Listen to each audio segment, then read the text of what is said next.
federal government has $17 trillion in debt. Republicans have to stand together and reduce that. In the state of Connecticut, there's only one governor that had a balanced budget, and that's Ellen Russell. After that, everything went to bananas. O'Neill destroyed it. We went into a debt with O'Neill. Ellen Russell is the only governor that has a balanced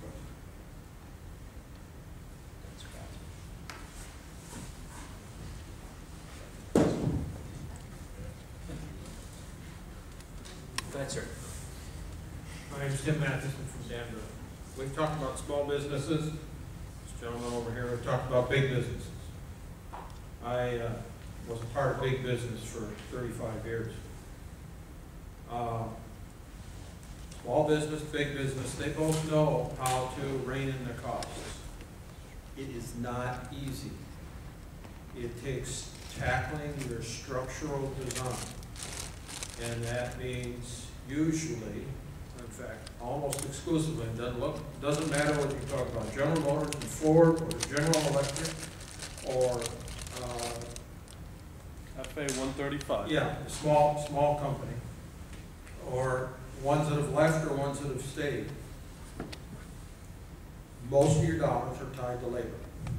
And until you start tackling your structural costs, you don't get your hands around costs. As long as the labor number of people keep going up, guess what? Your total costs keep going. That's unpopular. Look what's happened to Governor Walker. I mean, he tackled it in the state of Wisconsin. I was born in the state of Wisconsin. I actually sent him, and I haven't lived there for 45 years, but I sent him several emails during all the time that he was going through his hassles, saying, I'm proud to be able to say I was born and raised in Wisconsin because I see what you're doing. The issue is that we have very little accountability for our elected public officials. In this case, a governor who does the negotiating, whatever that is. How do we get the people of the state of Connecticut to understand the issues so that we, as the voting public, can start to hold our officials accountable? I mean, to set a contract that until 2022 can't even address major cost issues is unconscionable.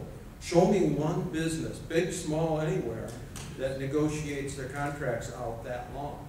I mean, a 4-year contract is long, even in the automotive industry. So how do we get the voting population, what advice would you have for us to get the voters of Connecticut, who clearly voted for Governor Malloy and the Democratic majority, but how do you get them to understand the issue that this runaway cost, sooner or later, comes out of their pocket and goes to their bottom line? I can't run my household continuing to spend more than I make. And sooner or later, I've got to take that dollar bill and pay it off. And the only people that can pay off the state of Connecticut are the people that live here. But we've got to get people to understand that. What advice do you have for us? Well, that's why we're here. And that's why we've been, I know each of us hold as many of these town meetings as we can. We're trying to go around the state as much as we can. And cost of food goes up because the gasoline to take the food to the store goes up. So on every measure, as the woman said, I forget where she went, she and her husband work harder every day and get less. And we need to bring that message home to people, basically in their bottom line, how it affects their everyday life, how it affects their business, and bring it home to them. We need to do it louder.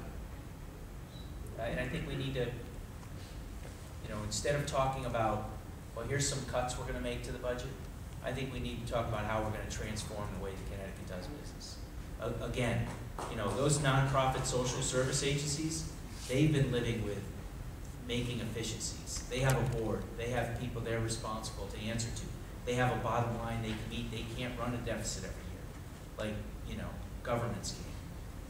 And so why aren't we relying on them to provide those services rather than state government? We need to change the mindset. For example, in DEP, it's now called DEEP. But for years, there are people who work in DEP who think that their job is secure if they have a stack of permit applications on their desk, but their job is not secure if there's no permits applications on their desk, which is completely the wrong way to think. We want them to get all the permits off their desk quickly because that permit is usually connected to an expansion of a business. And the quicker they get that approval, the quicker they can hire people and get people to work. I just want to thank you, representatives and senators, for coming today. I'm fiscally conservative, and I appreciate coming to discuss the budget. I actually wasn't going to say anything because I showed up late, but I think your job as a representative, senator, is to represent your constituency. Even if your personal views relative to gun legislation may be one way, if your constituents overwhelmingly are in favor of a certain set of laws and proposals, I think it's your obligation to at least consider that and consider voting the way your constituents want. So I'm not here to get into a big argument or debate, but I am here to say that the majority of the state do appreciate the common sense legislation that you all voted through. Sir, did you have a question? Yeah, the very first slide that you presented has 25 years of increased spending. And so my question to you really is it naive to expect that to change? So if you look at that plot, you look at that and you say, okay, go back 10 years, go back 15 years, go back 20 years, same old stuff. So I'm almost thinking it's naive to think that's going to change. In other words, that should be your baseline, because that's what's been in effect for 25 years. Why is that not true?